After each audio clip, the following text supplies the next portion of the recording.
नहमदुहु व नसल्ली अला रसूलिहिल करीम अम्मा बादु फ़ाऊज़ बिल्लाहि मिनश शैतानिर रजीम बिस्मिल्लाहिर रहमानिर रहीम अस्सलामु अलैकुम व रहमतुल्लाहि व बरकातुहू। आज हम नमाज के बाद के अज़कार की फजीलत के बारे में जानेंगे। यानी नमाज के बाद के अज़कार और भी पढ़े जाते हैं, लेकिन जो 33 दफ़ा सुभान अल्लाह, 33 दफ़ा अल्हम्दुलिल्लाह, 33 दफ़ा अल्लाह अकबर पढ़ते हैं, इसकी फजीलत के बारे में जानेंगे। क्योंकि सभी पढ़ते हैं नमाज के बाद, ये सभी पढ़ते हैं, लेकिन बहुत से लोगों को इसकी फजीलत का नहीं पता और ये भी नहीं पता कि क्यों हम पढ़ते हैं। तो जब फजीलत का पता लगता है तो और भी ज्यादा पढ़ने को दिल चाहता है।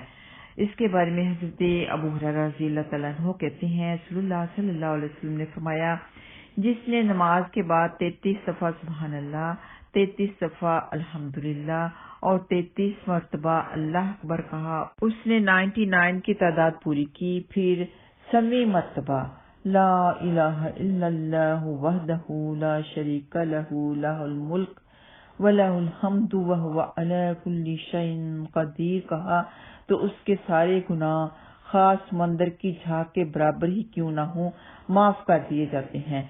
ये मुस्लिम में मौजूद है।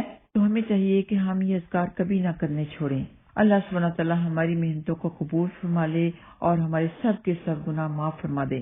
आमीन या रब्बल आलमीन। अस्सलामु अलैकुम व रहमतुल्लाहि व बरकातुहू।